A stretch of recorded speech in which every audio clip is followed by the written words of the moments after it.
సిటీలో మరో ఇన్స్పెక్టర్ వివాహేతర భాగోతం బయటపడింది. మలక్పేట ఇన్స్పెక్టర్ నరసింహను సస్పెండ్ చేస్తూ కమిషనర్ ఆదేశాలు చేశారు. భార్య ఉండగానే వివాహేతర సంబంధాలను నడిపాడు నరసింహ. గతంలో పనిచేసిన పోలీస్ స్టేషన్లో మహిళా కానిస్టేబుల్ పట్ల అసభ్యంగా ప్రవర్తించాడని ఆయనపై ఆరోపణలున్నాయి. భార్యతో విడాకుల కేసు పెండింగ్లో ఉండగానే మరో వివాహం చేసుకున్నాడని నరసింహపై అలిగేషన్స్ వచ్చాయి. రెండో భార్య కుమారుడికి పెద్ద ఎత్తున బర్త్డే పార్టీ కోసం అధికార దుర్వినియోగం చేశాడని ఆరోపణలు కలకలం రేపాయి. మొత్తం వ్యవహారం రచ్చరచ్చ అయ్యేసరికి కమిషనర్ నరసింహపై సస్పెన్షన్ వేటు వేశారు. సిటీలో మరో ఇన్స్పెక్టర్ వివాహేతర భాగోతం బయటపడింది. ఇదే అంశానికి సంబంధించి క్రైమ్ ఇన్పుట్ ఎడిటర్ రమేష్ ని అడిగి మరిన్ని వివరాలు తెలుసుకుందాం. రమేష్, అసలు ఏం జరిగింది ఈ కేసులో?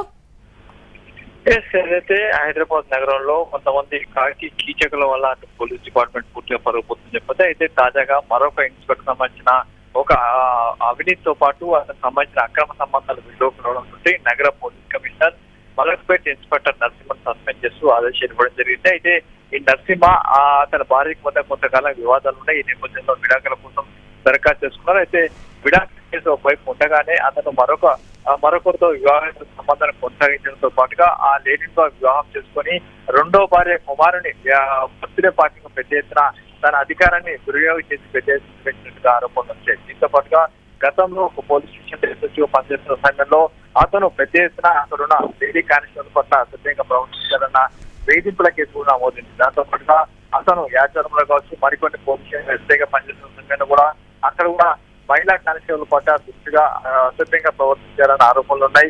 అక్కడ కూడా కొన్ని వేధింపుల కేసులు ఉన్నట్టుగా సమాచారం వచ్చింది. అయితే ఇవన్నీ ఎంక్వైరీ చేసిన తర్వాత హైదరాబాద్ పోలీస్ కమిషనర్ వెంటనే మలక్పేట ఇన్స్పెక్టర్ నరసింహకు ముఖ్యం చేస్తూ ఆదేశం ఇవ్వడం జరిగింది. అతని పైన పూర్తిసారి కూడా ఎంక్వైరీ చేస్తున్నట్టుగా పోలీస్ కమిషనర్ చెప్పారు. All right Ramesh, thanks for the live updates.